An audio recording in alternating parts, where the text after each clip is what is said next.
الرحيم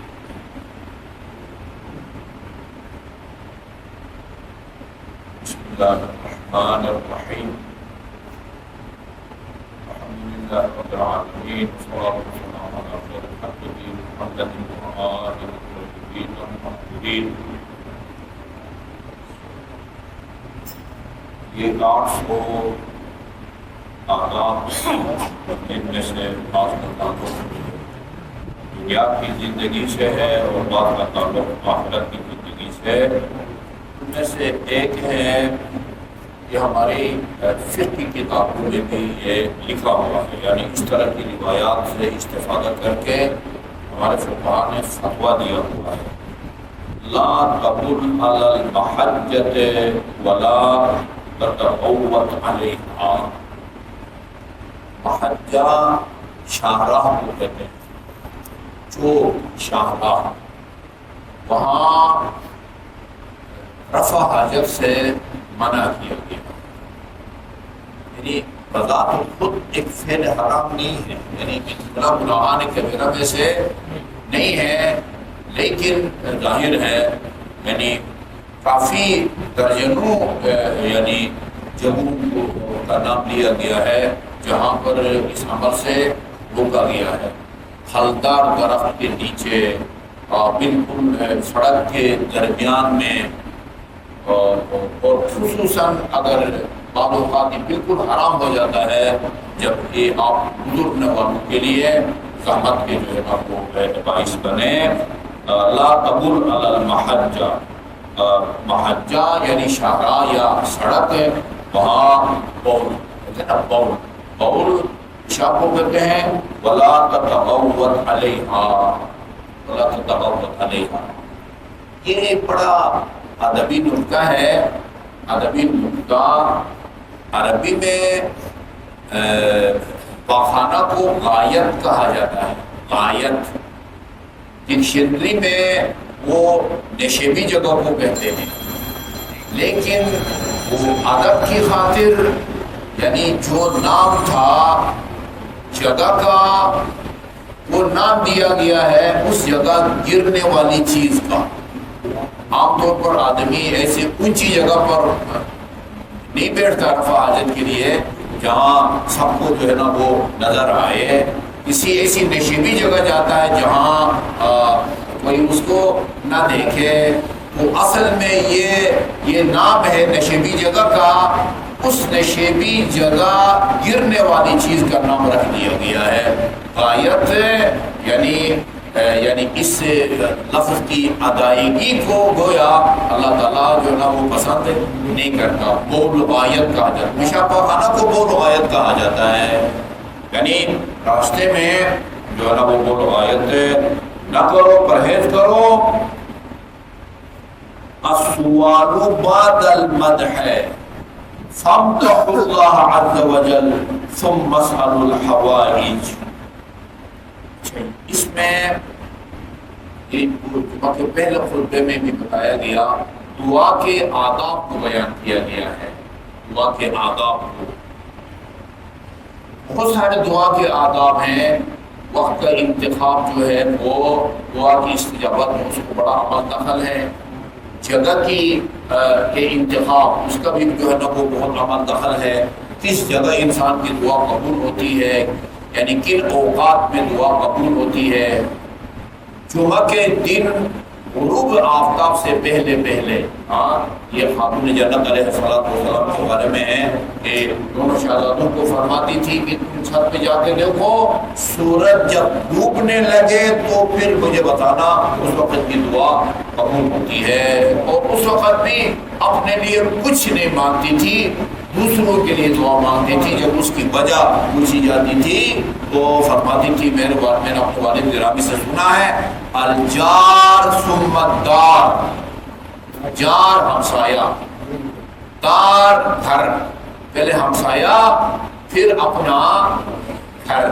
اور انسان جب دعا ظہر الغیب، کسی کی عدم موجودگی میں اس کے حق میں دعا کرنا. اگر آپ کسی کی عدم موجودگی میں آپ کسی کے حق میں دعا کرتے ہیں فرشتے آپ کے لیے یہی دعا آپ کے لیے کرتے ہیں. اللہ فرشتوں کی دعا کو اس طرح جو ہے نا وہ نہیں کرتا. دعا بظاہر الغیب کا مطلب ہوتا ہے کسی کی عدم موجودگی میں اس کے لیے دعا جب آپ کرتے ہیں، یہی دعا جو آپ نے کسی مومن کی عدم موجودگی کے لیے اس کی دعا کی ہے، یہی فرشتے اللہ تعالیٰ کی فرشتے وہ آپ کے حق میں کرتے ہیں.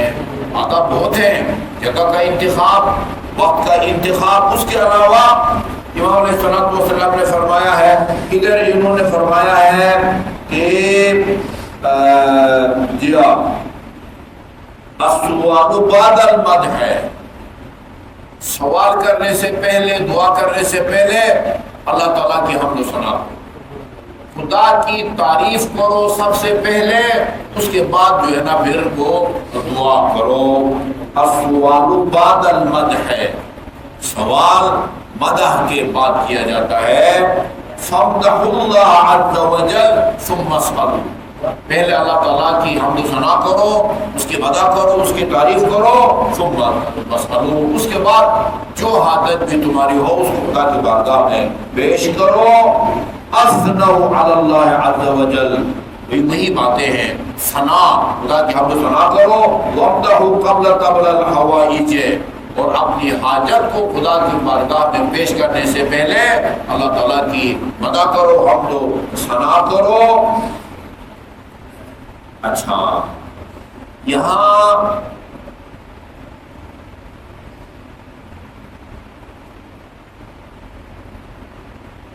یہ آپ وہ ہے میدان الخدمت کے اندر ایک باب ہے، وہ جو طلب ہے آداب الدعا، دعا کرنے کے آداب. دعا کرنے کے آداب نمبر 1 البسملہ، بسم اللہ سے اپنی دعا کا آغاز کرو. چنانچہ رسول خدا صلی اللہ علیہ وسلم نے فرمایا لا يرد دعاء اولہ بسم اللہ الرحمن الرحیم، اللہ تعالیٰ اس دعا کو مسترد نہیں کرتا جس کے آغاز میں آپ نے بسم اللہ الرحمن الرحیم کی تلاوت کی. لا يرد دعاء اولہ بسم اللہ الرحمن الرحیم، وہ دعا مسترد نہیں ہوتی اور کہ جس کے اول میں بسم اللہ الرحمن الرحیم کی تلاوت کی جائے. نمبر 2 التحمید، تمجید مجد بزرگی کو کہتے ہیں. تمجید اللہ تعالیٰ کی بزرگی کو بیان کرنا. حمد و ثنا الگ ہے، اللہ تعالیٰ کی بزرگی، اس کی عظمت کو بیان کرنا التمجید. چنانچہ الامام الصادق، امام جعفر صادق علیہ السلام نے فرمایا ان کل دعاء لا یکون قبلہ تمجید فہو ابتر. جس طرح صلوات کے بارے میں خدا نے فرمایا نا، یہ سورہ کوثر میں بھی ان شانئک ھو الابتر، آپ کا دشمن جو ہے نا وہ منقطع النسل ہوگا، نام و نشان بھی اس کا نہیں ہوگا. اور وہ جو کتاب وہ شیخ وہ کیا کہتے ہیں کاظم قزوینی نے لکھی ہے فاطمہ بن المہدی الی اللحد، اس میں خاتون جنت کے فضائل میں سورہ کوثر کو لکھا ہے. اور اس میں میرے خیال میں 50-60 سال پہلے یہ کتاب لکھی ہے. لکھا ہے کہ وہ دشمن کا تو نام و نشان نہیں ہے. 60 سال پہلے کے بارے میں فرمایا دنیا میں 35 ملین اولاد فاطمہ، ممالک کا نام لیا ہے، ایران، عراق، ہندوستان، پاکستان، افغانستان، کئی ممالک کا نام لیا ہے. دشمن کا نام و نشان بھی نہیں رہا. اور کوثر 35 ملین اس وقت کی بات ہے. ابھی پتہ نہیں وہ کہاں جو ہے نا وہ سادات کی تعداد جو ہے نا وہ پہنچ گئی ہوگی. ابتر مذکر کے لیے استعمال ہوتا ہے، بترا اسی کا مؤنث ہے. لا تصلوا علیہ صلاۃ بترا، مذکر کے لیے ابتر، مؤنث کے لیے بترا. اس پر ناقص درود نہ بھیجو. اور جب کہا گیا ناقص درود کا مطلب کیا ہوتا ہے، فرمایا ان تقولوا اللهم صل علی محمد و آل محمد وتمسكوا، درود بھیجتے وقت اللہم صلی علی محمد و آل محمد یا صلی اللہ علیہ وسلم یہ بطرہ ہے. قولو اس واقع محرقہ میں ہے قولو جب بھی درود بھیجو خود نام لو یا تمہارے سامنے میرا نام لیا جائے اس طرح درود بھیجا کرو. اللہم صلی علی محمد و آل محمد. صادق محمد علیہ السلام نے فرمایا ان کل دعاء لا یکون قبلہ تمجید فہو ابتر. ان شانی کا ہوا الابتر آپ کا دشمن جو ہے وہ منقطع النسل ہوگا، دم بریدہ ناقص اور ادھورا. ہر وہ دعا کہ جس کے شروع میں یا اللہ تعالیٰ کی تمجید اور اس کی بزرگی کو نہ بیان کیا گیا ہو وہ کیا ہے؟ ابتر ہے. جس طرح رسول خدا کا دشمن جو ہے وہ ابتر ہو گیا تھا. ان فی کتاب امیر المؤمنین علیہ السلام، امیر المؤمنین کی جو مخصوص کتاب ہے اس میں لکھا ہوا ہے ان المدحۃ قبل المسألۃ، سوال سے خدا سے سوال کرنے سے پہلے، اصل مدعا کو خدا کے بارگاہ میں سوال کرنے سے پہلے اس کی مدح کرو، اس کی حمد و ثنا کرو. یا فَإِذَا دَعَوْتَ اللَّهَ عَزَّ وَجَلَّ جب بھی خدا سے کوئی دعا مانگو دعا کرو فَمَجِّدْهُ خدا کی بزرگی بیان کرو. آگے امیر المؤمنین نے خدا کی بزرگی بیان کرنے کا طریقہ بتایا ہے.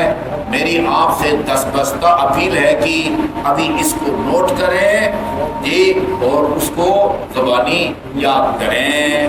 آپ نے فرمایا جب بھی خدا سے کچھ مانگنا چاہو فَمَجِّدْهُ اس کی تمجید کرو، اس کی بزرگی کو بیان کرو. قُلْتُ كَيْفَ أُمَجِّدُهُ یا امیر المؤمنین خدا کی تمجید کا طریقہ بتائیں. جڑا بولے وہی گناہ بولے، ٹھیک ہے نا. آپ نے تمجید کا حکم دیا ہے تو پھر تمجید کا طریقہ بھی بتائیں. فرمایا فقال تقولوا یہ یوں جو ہے نا بہت دعا مانگا کرو. مضمون دیکھیں اس کا کتنا پیارا ہے. فرمایا قل خدا کی تمجید اس طرح کیا کرو یا من هو اقرب الی من حبل الورید، اے وہ ذات جو میرے شہرب سے بھی زیادہ میرے قریب ہے. یا من ہوا اقرب الی من حبل الورید یا من یحول بین المرء وقلبہ، اے وہ ذات جو بندہ اور اس کے دل کے درمیان حائل ہو سکتا ہے. اے وہ ذات جو بندہ اور اس کے دل کے درمیان حائل ہو سکتا ہے. یا من ہوا بالمنظر الاعلی، ایک متشابہ ہے منظر تو آپ کو پتا ہے نا. منظر ہم نے یہ دیکھا، ہاں جلوس کا منظر دیکھا، ریلی کا منظر دیکھا، ہاں پتہ نہیں ہوائی فائر کا منظر دیکھا. منظر یعنی دکھائی دینے کی جگہ. ایک وہ ذات جو تو بہت ہی اعلیٰ اور بلند جو ہے نا وہ منظر پر جو ہے قرار پایا ہے. یہ اسے یہ نہ سمجھے کہ کسی اونچائی پر اللہ تعالیٰ جو ہے نا وہ پراجمان ہے. جس طرح بات کا خیال ہے کہ اللہ تعالیٰ کی رہائش جو ہے وہ عرش پر ہے اور خدا ہاؤس جو ہے وہ عرش پر بنا ہوا ہے. منظر اعلیٰ سے مراد یعنی تیرا مقام اور تیری عظمت بہت زیادہ بڑی ہے. چنانچہ اللہ اکبر کی تفسیر میں صادق آل محمد نے فرمایا اللہ اکبر کا مطلب یہ نہیں ہے کہ اللہ تعالیٰ سب سے زیادہ لمبا چوڑا ہے، نہیں. اللہ اکبر من ان یوصف، خدا کی ذات اس سے بالا تر ہے کہ ہم آپ اس کے وصف بیان کرنے کا حق ادا کر سکیں. اللہ اکبر کا مطلب سورۃ کافی میں صادق آل محمد نے یہ بیان فرمایا ہے یا من لیس کمثلہ شیء، وہ ذات کہ جس کے کوئی شیء اس کے مثل و نظیر نہیں ہے. یہ 2 یا 4 جملے ہیں. ایک سب سے پہلے کیا تھا؟ یا من وہ اقرب الی من حبل الورید یا من یحول بین المرء وقلبہ یا من ہوا بالمنظر الاعلی یا من لیس کمثلہ شیء. ہاں یہ پہلے حمد ثنا کرو، پھر کیا کرو؟ پھر محمد اور آل محمد پر صلوات بھیجو. ترتیب آپ نے نہیں بھولنی ہے. سب سے پہلے بسم اللہ، اس کے بعد یہ اللہ تعالیٰ کی یہ تمجید جی یا من کیا ہے اقرب الیہ من حبل الورید یا من یحول بین المرء وقلبہ یا من هو بالمنظر الاعلی یا من لیس کمثلہ شیء اللہم صل علی محمد وآل محمد کے بارے میں فرمایا صلاتکم علی اجابۃ لدعائکم، مجھ پر اور میری آل پر درود یہ تمہاری دعا کی قبولیت کی ضمانت ہے. یہ اجابۃ لدعائکم، یہ تمہاری دعا قبول ہوتی ہے اس سے. یا وزکات لاعمالکم، تمہارے اعمال کے لیے زکات ہے. زکات ہے تمہارے اعمال بابرکت ہو جاتے ہیں، تمہارے اعمال کا اجر کئی گنا بڑھ جاتا ہے مجھ پر اور میری آل پر صلوات کے نتیجے میں. اور صادق آل محمد نے فرمایا لا یزال الدعاء محجوبا، میری اور آپ کی مانگی گئی دعا اس وقت تک وہ روکی جاتی رہتی ہے جب تک محمد اور آل محمد پر صلوات نہ بھیجے. لا یزال صلاتکم محجوبا یعنی حجاب، ٹھیک ہے نا جی، وہ پردے ہوتے ہیں، آگے رکاوٹیں ہوتی ہیں جب تک محمد اور آل محمد پر صلوات نہ بھیجیں. پھر فرمایا من کانت لہ حاجۃ الی اللہ، جس نے خدا کی بارگاہ میں کوئی حاجت پیش کرنی ہو فلیبدأ بالصلاۃ علی محمد وآلہ، اسے چاہیے کہ اپنی دعا کا آغاز محمد اور آل محمد پر صلوات سے کرے. ثم یسأل حاجتہ، ثم یختم، حاجت بھی طلب کرے اور دعا کا اختتام بھی محمد اور آل محمد کے ایسے صلوات سے کرے. آغاز اصل مدعا سے پہلے بھی محمد اور آل محمد پر صلوات، اور اپنی حاجت خدا کی بارگاہ میں پیش کرنے کے بعد بھی محمد اور آل محمد پر صلوات بھیجے. فإن اللہ عز وجل اکرم من ان یقبل الطرفین، فرماتے ہیں کہ دیکھیں صلوات کی صورت میں جو آپ دعا کرتے ہیں نا وہ خدا ضرور قبول فرماتا ہے. جی پہلے دعا میں قبول فرمائے، آخری خدا کی ذات اس سے بالاتر ہے کہ آپ 3 دعائیں مانگے ہیں، پہلی اور آخری کو قبول نہ کریں اور درمیان میں جو ہے اس کو قبول نہ کریں. نہیں، خدا کی ذات اس سے، اور یہ متن ہے.